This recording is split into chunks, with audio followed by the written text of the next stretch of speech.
I'd like to introduce Clare from England, who has Lyme's disease. Welcome, Clare. Hi. Could you tell us your story, basically? I'd better start at the beginning. In 1988, I got toxic fume poisoning from smouldering polyethylene, which severely affected my immune function. I recovered a little bit, and then I was gradually getting increasingly ill. I didn't know why, and it turned out that I was becoming allergic to all sorts of everyday things because of non-functioning immune system. That was, I said 1988. And then in 2003 autumn, I developed a mild form of so-called ME, which later was diagnosed as Lyme disease a lot later. And then just over a year later, the mild form left me able to still do work about half the time. I was a potter at my living. But acute bronchitis on Boxing Day 2005 started then. Started an underactive thyroid. I'd always had a bit of a sluggish thyroid anyway, and the Lyme disease got going. I never recovered.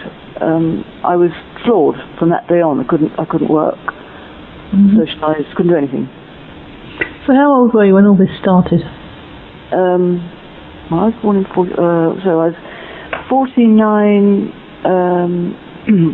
when the mild form of so-called ME started, and 50 when I was struck down. For good. Well, so, until this day. What did the doctor give you? What do you think? Nothing. I haven't got a clue. Sympathetic, but the doctor said what you need to do is eat organic, get an allotment. He didn't seem to work out, but I hadn't got enough energy to dig an allotment. I did get one, but I couldn't do anything with it. So how did you hear about LDN? That was about a year or so ago.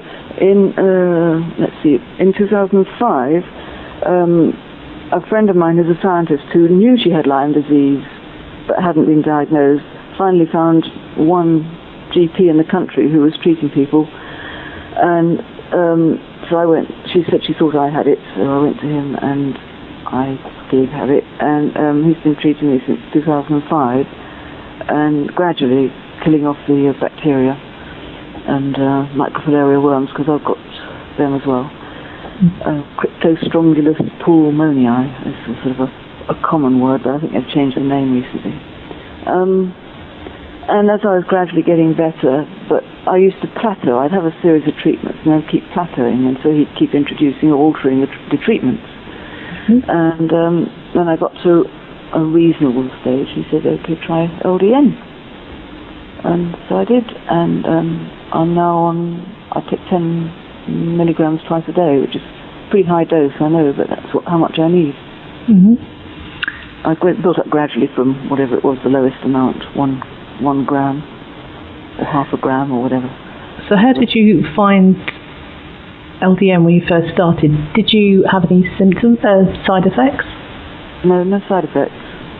I just kept increasing the dose until it did what it was meant to do, i.e. give me a bit more energy.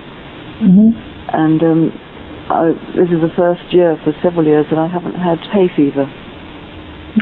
Which only developed. Everything went wrong when I got ill in 1995. I've been perfectly fit, extremely fit, healthy, energetic, very energetic, and then everything went wrong. I developed just about everything except plaque on my teeth. So, other than the fatigue, has the LDN done anything else for you? It's mainly improved my energy and immune function, and it's an ongoing process. I know it's still helping. I don't tend to pick up the local bugs. I do take lots of immune boosters if there's a slight hint of a sore throat or a sniffle. But it would have developed in the past. It would have developed a little bit. Now it doesn't really. So it's definitely strengthening my system. Well, thank you very much for sharing your experience with us, Clare. I'll just say one more thing.